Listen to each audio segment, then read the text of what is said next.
बिस्मिल्लाहिर्रहमानिर्रहीम। अस्सलाम वालेकुम स्टूडेंट्स, कैसे हैं आप लोग? उम्मीद है आप सब खैरियत से होंगे। आज हम चैप्टर 15 के शॉर्ट क्वेश्चंस को डिस्कस करेंगे।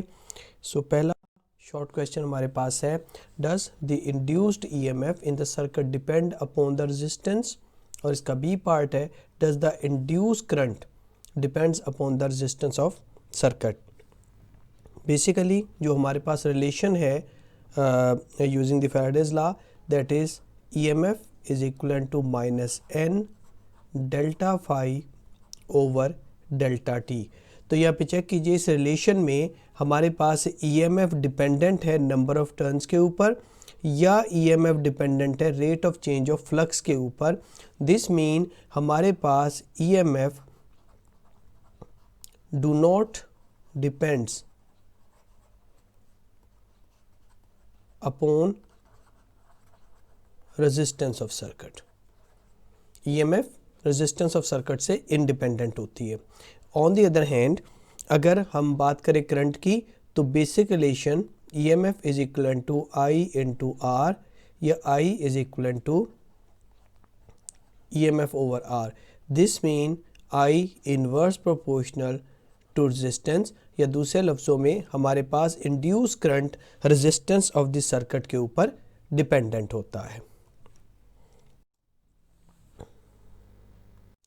Second question says, a square loop of wire is moving through a uniform magnetic field and the normal to the loop is oriented parallel to magnetic field। यानी अगर फ़र्ज़ कीजिए कि हमारे पास ये एक लूप ऑफ वायर है और इस लूप ऑफ वायर का नॉर्मल इस डायरेक्शन के अंदर है, जबकि उस वक्त पे हमारे पास मैग्नेटिक फील्ड भी जो है वो भी इस नॉर्मल के पैरेलल में है।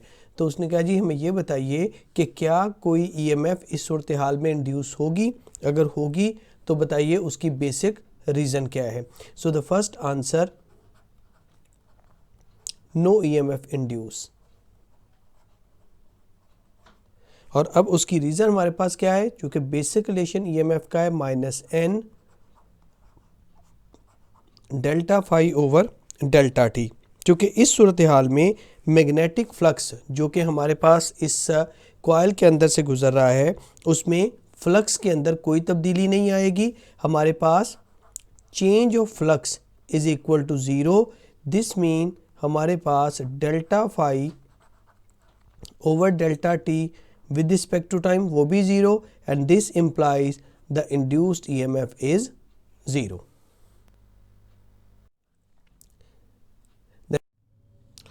So a light metallic ring is released from above into vertical bar magnet.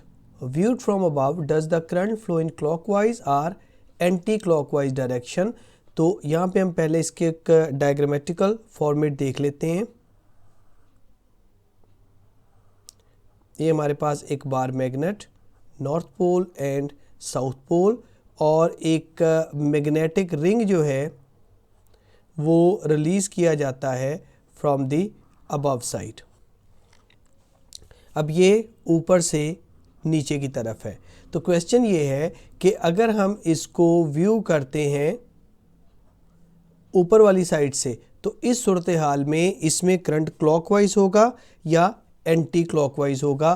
तो अकॉर्डिंग टू लेंज़ेज़ लॉ हमारे पास करंट जो है वो क्लॉकवाइज डायरेक्शन के अंदर होगा।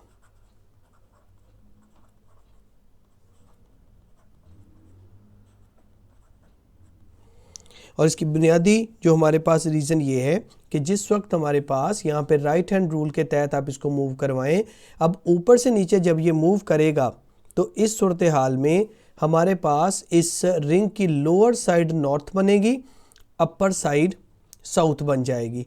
अब लोअर साइड नॉर्थ का मतलब है कि जब हम इसको राइट हैंड रूल या जो हम लेंज़ेज़ लॉ में या फैराडे लॉ के तहत हम राइट हैंड रूल यूज़ करते हैं, तो इस सूरत हाल में उसी सूरत में हमारे पास करंट फ्लो कर सकता है अगर करंट एंटी क्लॉकवाइज हो। नॉर्थ पोल नीचे होने का मतलब है हमारे पास ये करंट जो है वो ऊपर से देखने पे एंटी क्लॉकवाइज मूव करेगा।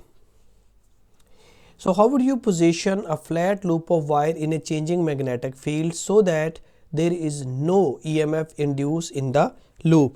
हम किस तरह से एक फ्लैट लूप ऑफ वायर को, सपोज ये हमारे पास एक फ्लैट लूप ऑफ वायर है that consist of n turns with all these two input and output lines.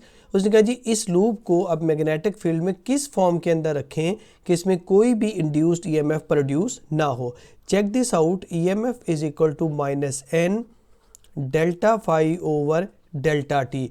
तो EMF is direct proportional rate of change of flux. तो अगर किसी तरह हम rate of change of flux को zero कर दें, EMF ऑटोमेटिकली ज़ीरो हो जाएगी। और ये उसी सूरत में मुमकिन है कि अगर हम ये कंसिडर करें कि हमारे पास नॉर्मल टू द प्लेन इस डायरेक्शन में है और magnetic field parallel to the normal format में, ऐसी सूरत में कतई तौर पे कोई EMF इसमें जनरेट नहीं होगी, क्योंकि इस सूरत हाल में डेल्टा फाई यानी change in flux is zero, automatically change of flux with respect to time is also equal to zero and this lead हमारे पास EMF ज़ीरो के इक्विवेलेंट आ गई। Next question very important, in certain region of earth a magnetic field points vertically downward when a plane flies due north, which wingtip is positively charged। Suppose कीजिए अगर हम एक ग्राफिकल पोजीशन बनाएं north, south, east and west, और हम कहते हैं जी कि इस सूरत हाल में हमारे पास मैग्नेटिक फील्ड डाउन टूवर्ड या इनटू दी पेपर है।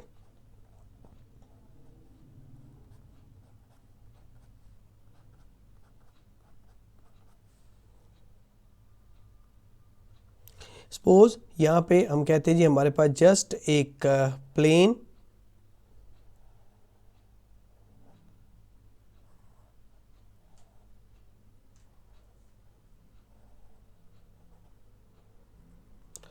उसने कहा जी ये हमारे पास टूवर्ड नॉर्थ मूव कर रहा है, तो according to right hand rule इसकी कौन सी विंग टिप जो है वो पॉजिटिवली चार्ज होगी।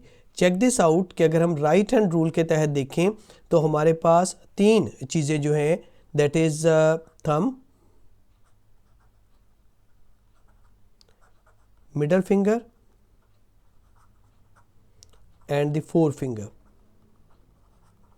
अकॉर्डिंग टू रूल हमारे पास मिडल फिंगर हमेशा मैग्नेटिक फील्ड को शो करेगी, थंब हमारे पास डायरेक्शन या वेलोसिटी को शो करेगा और फोर फिंगर शो करेगी पॉजिटिव चार्ज की डायरेक्शन को।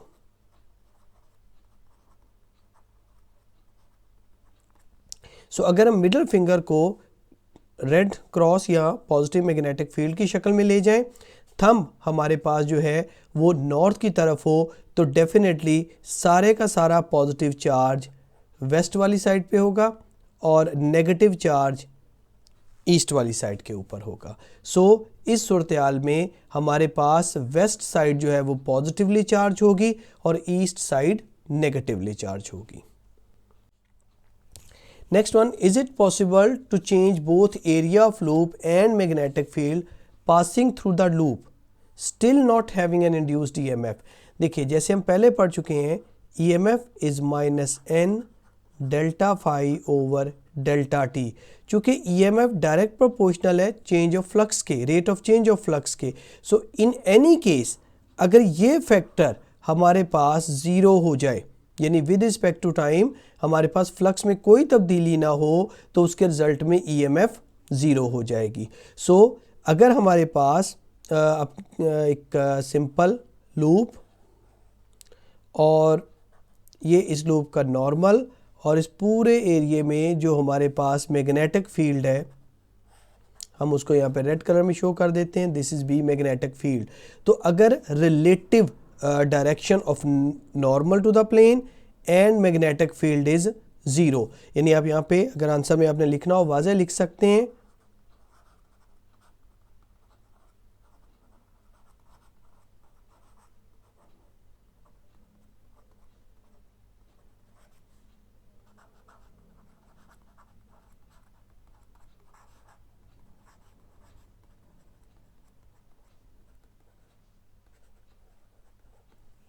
कि अगर नॉर्मल टू द कॉइल और मैग्नेटिक फील्ड बी के दरमियान जो रिलेटिव एंगल है वो ज़ीरो रहे, यानी दोनों पैरेलल में मूव कर रहे हों, साइमल्टेनियसली एक ही डायरेक्शन में मूव करें, सो दैट ना नॉर्मल के एंगल में कोई फ़र्क आए ना मैग्नेटिक फील्ड बी के एंगल में फ़र्क आए, तो इस सूरत हाल में हमारे पास rate of change of flux zero हो जाएगा और ये लीड करेगा there is no induced EMF.